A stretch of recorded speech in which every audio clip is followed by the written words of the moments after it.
Kaleidoscope, a weekly public affairs program brought to you in partnership with the Urban League of Greater Cleveland, Kaleidoscope Magazine, and News Channel 5. Good morning, everyone, and welcome to the broadcast again today. The Hospice of the Western Reserve is helping to raise awareness about its services and about ethical wills. Spiritual care coordinator Darcia Simpson will share more with us about that. Also today, Cleveland Municipal Clerk of Courts Earl Turner will explain why he's visiting Cleveland neighborhoods later in the broadcast. It's a special project he's got going. And Adrian Kincaid and Glenda Dames Fincher will discuss how their organization is helping those with sickle cell anemia. Good morning. Again, I'm Leon Bibb. This is Kaleidoscope, and so we begin. Beginning with Darcia Simpson, Spiritual Care Coordinator for the Hospice of the Western Reserve. Good morning. Good morning, Darcia. How are you today? I'm well, thank you. Give us some background on the Hospice of Western Reserve. Well, Hospice of the Western Reserve, we've been here in Northeast Ohio serving patients and families to help them navigate their way through serious illnesses and end-of-life care. And this month, we are just have the opportunity to help raise awareness about end-of-life care, hospice, and palliative care. I know it's National Hospice Month, Right. but before we get to that, tell me exactly what you mean when you say end-of-life care. What do you mean by that? Well, you look at it in terms of people who have more time behind them than they do in front of them.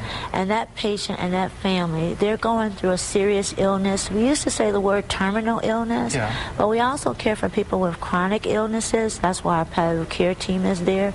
And so you get an opportunity to get the support that you need when you're facing this type of illness. You get the nurse, the social worker, the spiritual care coordinator, a team of people to help you navigate, and the family through this difficult time. I've had many friends who've gone through the Hospice of the Western Reserve. I've had relatives who've gone through the Hospice of the Western Reserve as people are dying, and we're with them, and this is a way to bridge that gap, I guess, if I can use that phrase, between the living and death, and we see death is coming. Exactly. It's inevitable. It's inevitable. But why go through it without the support and the care that every person deserves? At Hospice of the Western Reserve, we feel that nobody should die alone or in pain. And we specialize in end-of-life care to help manage pain symptoms, to help the family unit prepare for what may be coming, to help the children, grandchildren, the whole family unit to say, this is what's happening. We don't hasten or hinder death, but we can help you. And I like to use the word navigate through this period of time. Now, there's something called palliative care also. Right. Now, what's the difference between a hospice care and palliative care? Okay. Palliative care is a level of care that helps to palliate the symptoms, to keep comfortable. And so the palliative care patient is slightly different from our hospice patient. So the palliative care patient, they'll receive care and support from advanced practice nurse that may come out into their home, but that patient is usually much more active and going, so that nurse may only come maybe once every 2 weeks, every 3 weeks, whereas the hospice nurse is there every single week. And the difference is, the major difference is that the palliative care patient may still be seeking aggressive treatment, may still be receiving chemo, may still be receiving dialysis, but they need help with the pain management and the symptom control. And they're just not ready to make that decision for hospice care yet. I know one of the things you want to talk about is something called the ethical will. Exactly. What is the ethical will? The ethical will is what we call, the ethical will is also legacy work. It's an opportunity for any time, a person any time in any period of their life to be able to state their values and beliefs that they want to leave behind. And so we're offering an opportunity to capture those values and beliefs on video recordings, photo journals, handprints, legacy work, anything that you want to say to your family to say, you know what, if I'm not here, I want this opportunity, these values to speak for me. So it's a way of remembering your loved one. And during National Hospice Month and Palliative Care Month, we think it's a good time to let people know you don't have to wait till you're dying or have been diagnosed with a terminal illness to be able to think about and reflect, what do I want people to remember me as when I'm not here anymore? Yes, a lot of times in the process of dying, you don't have that opportunity to do those kinds of things. And you wish you would have. months after that person has passed. Where are you located? Now, how does the Hospice of the Western Reserve, you have facilities, I know you have facilities. We have the but also there's some home care too, right? Right, exactly. Hospice is a level of care. So some people think of it as a place. So it's not just a place there, our beautiful facility there on the lake at 185th Street, but we also go into people's homes. We go into their nursing home. If your home is an independent living or if your home is a nursing home, we go into the homes as well. And we've also cared for patients and families or patients that have been in shelters before. Yeah. What about advanced care planning? I've got advanced care planning is when you're not able to speak for yourself. What do you want done for you? How do you want to live out those last days if you can't speak for yourself? So advanced care planning is a set of documents, your durable power of attorney for health care. You've heard the term living will before. It's an opportunity for you while you're able to put your wishes into writing and on paper, and so that when you can no longer speak for yourself, those documents will speak for you. And once again, you give us the location of your facility there. We're located at 300 185th Street. They're right by Euclid Hospital, and that is our facility, our 42-bed facility. It's a beautiful place, and looking right out on Lake Erie. It is a beautiful, beautiful place. I've been there many times. So, let me put a phone number on the screen, 800-707-8922, as you see, and there's the website at the bottom of the screen, hospicewr.org/legacy. You can get more information on everything we've been talking about. Darcia Simpson, thank you very much. She's the spiritual care coordinator for the Hospice of the Western Reserve. Thank you. You do bring a spiritual sense with you, too. And we are deeply appreciative of that. Well, thank you. Thank you so much, Darcia. Coming up next, we will talk to the Clerk of Courts of the City of Cleveland, Earl B. Turner. He's coming to your neighborhood. It's a good thing, too. Back in a moment.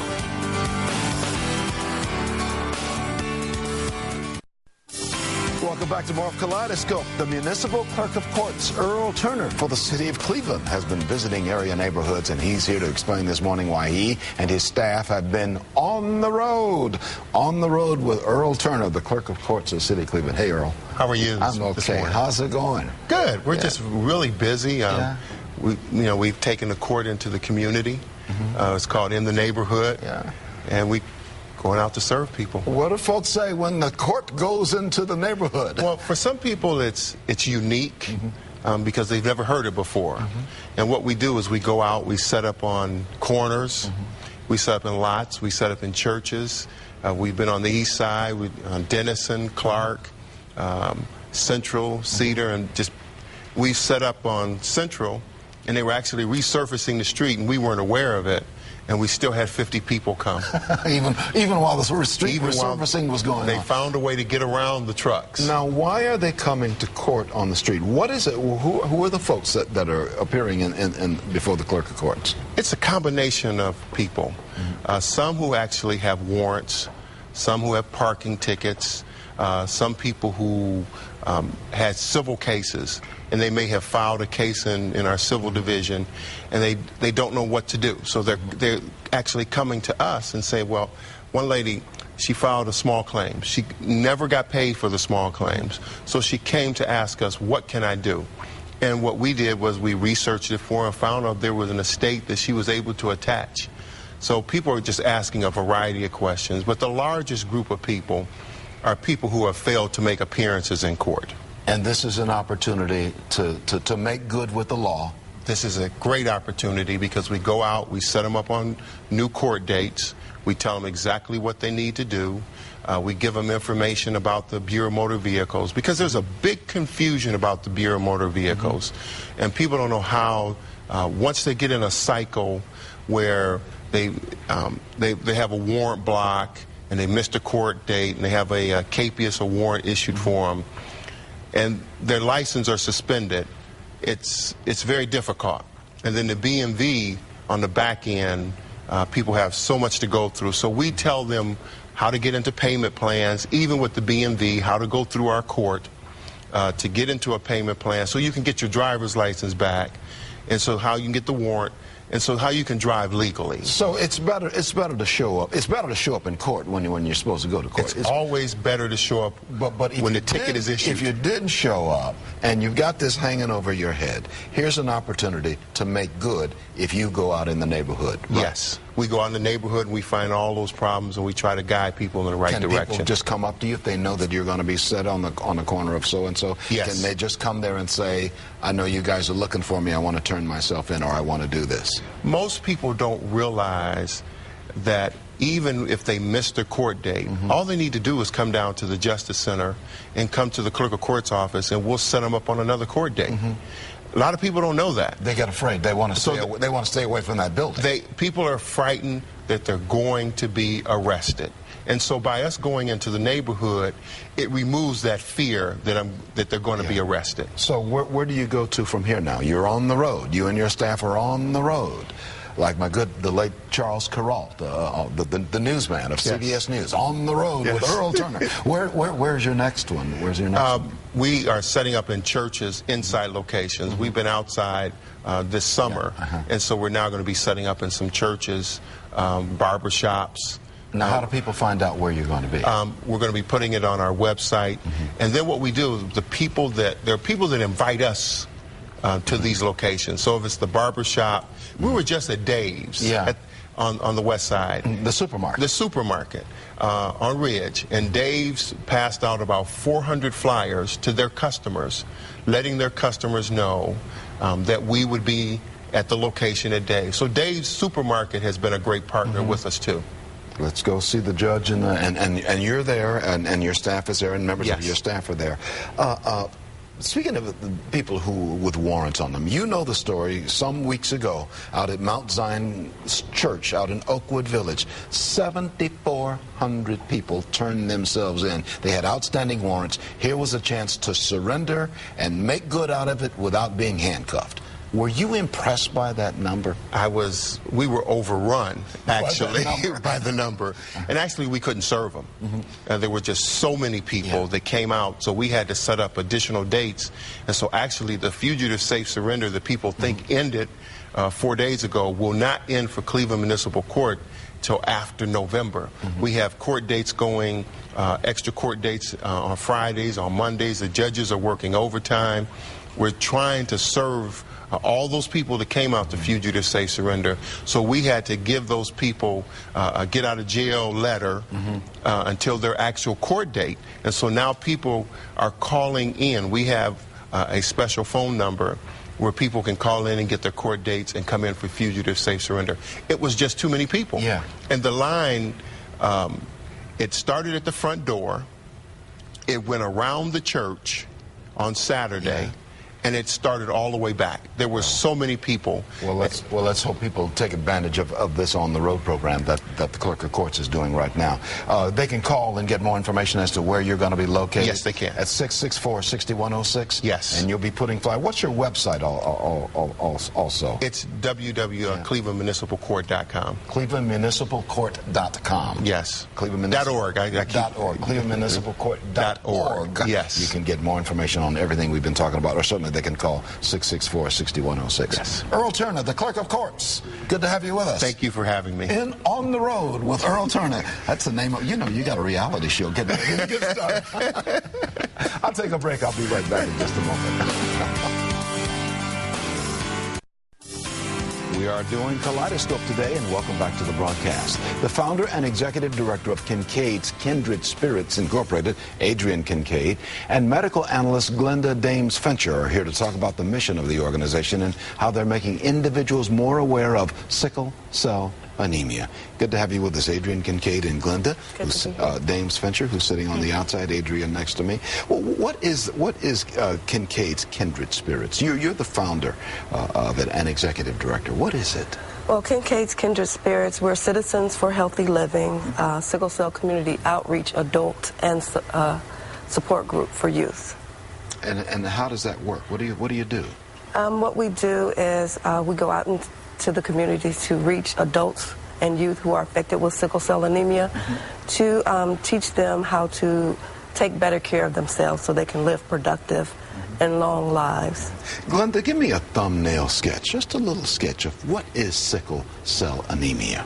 Well, sickle cell disease is a group of inherited blood disorders, which sickle cell anemia is one of, and they involve the red blood cells, which are the cells in the blood that carry oxygen from the lungs to all of the body's tissues and keep the body alive, every organ, every hair almost. And with sickle cell, what happens is the cells become sickle shaped.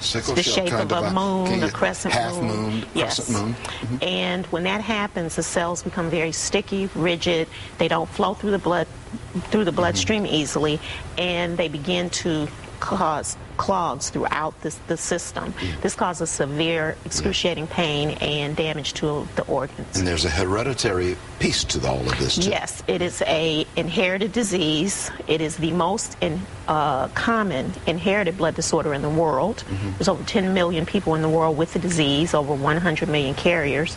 In the United States, there are between 80 and 100,000 people with the disease, mostly African American and Latino background, but also it is also found in Caucasians and people of Indian descent.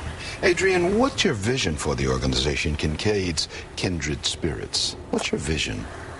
Well, my ultimate vision is to just get people more aware about themselves, and if they have the traits, to be careful who they mate with, so they won't produce another child who has the illness. Because if the man and the woman both have carry this trait, that they can pass that down to any children who are born.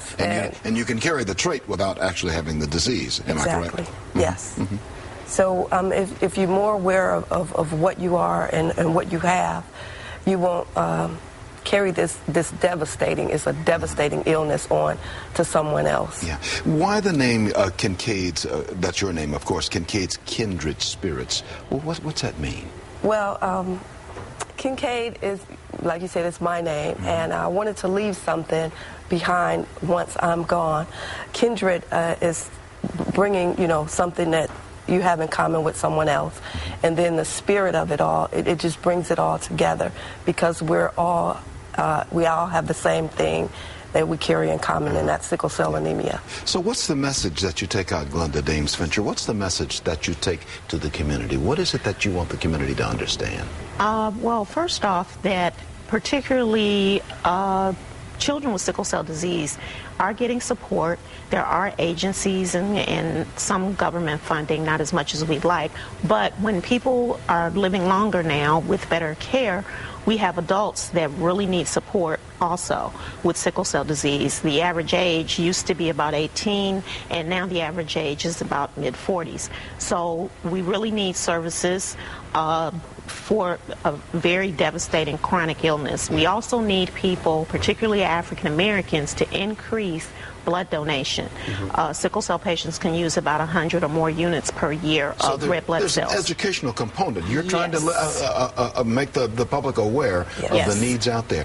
What kind of services, give me an idea, we've got about a minute remaining, what kind of services do you provide for those families who are affected by sickle cell anemia? What we do on a monthly basis, we have monthly support group meetings that we meet every third Tuesday at Euclid Library from 6:30 to 8:30. There we have guest speakers, and we do open sessions where we discuss things that might give you better health, ways to take care of yourself, initiate individuals to get a primary care physician, because most of them don't know that they need a primary care physician. Trying to teach them not to use the emergency room as a primary care, and find a doctor, do your regular visits. Just overall health screening. You do overall health thoughts, how to remain healthy, even with sickle cell or even without sickle cell, how to remain healthy, the things you put in your body, those kinds of things. Let me put a phone number on the screen, as you see already there, 347-1931. That's in the 216 area code. Or you can go to the website, numeral 4, sicklecell.org. You see that printed at the bottom of the screen as well. We've been chatting with Adrienne Kincaid. She's founder and executive director of Kincaid's Kindred Spirits, and with Glenda Dames Fincher. She's the medical analyst for Kincaid's Kindred Spirits. How long have you been doing this, by the way? 6 years. Well, thank you for what you do. God bless you for what you do. And you too. Thank you. Thank you, ladies, for being on the broadcast. I'm going to take a break. This is Kaleidoscope. In a moment, we'll hear from Marsha Maccabee, the president of the Urban League of Greater Cleveland. But first, these words especially for you.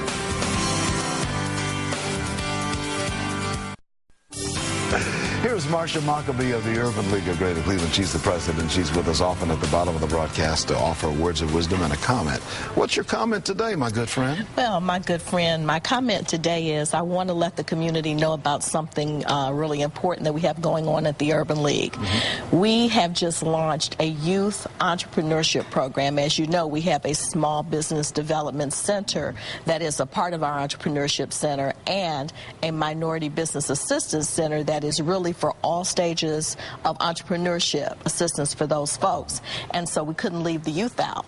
So now we have a youth entrepreneurship program that is co-sponsored by State Farm, and we had our first meeting of our young people this week, and we have about 12 young men from all over the city, from various high schools, who are in that program, and we're just very excited. They are excited about building their businesses and developing their plans and learning all kinds of skills, and we're happy to have them. This sets the stage for their futures, doesn't it? Absolutely. Absolutely. And the skills of entrepreneurship are transferable to all stages of life. I mean, clearly, I know my entrepreneurship skills I use every day in my role as the CEO at the Urban League. So those skills are transferable in many phases of life. But look at what could have happened had a lot of people who are older now had these kinds of opportunities when they were in high school. Absolutely, absolutely. Because, you know, in this economy that we're in right now, certainly building businesses and the ability of small businesses to hire people are going to be key to the turnaround of this economy. We talk about businesses. As you say, difficult time. It's difficult staying in business, but that's one of the goal of business is to stay in business. How do you help organizations do that? We help organizations to understand how they need to build capacity, how they need to be able to market, how they need to be able to determine where their goods and services can best be sold, and they can get the right dollar amount for that. That's what helps them stay in business. And they can get more information by telephoning 622-0999 in the 216 area code, right? Absolutely. That's going to do it. So long. Kaleidoscope, a weekly public affairs program brought to you in partnership with the Urban League of Greater Cleveland, Kaleidoscope Magazine, and News Channel 5.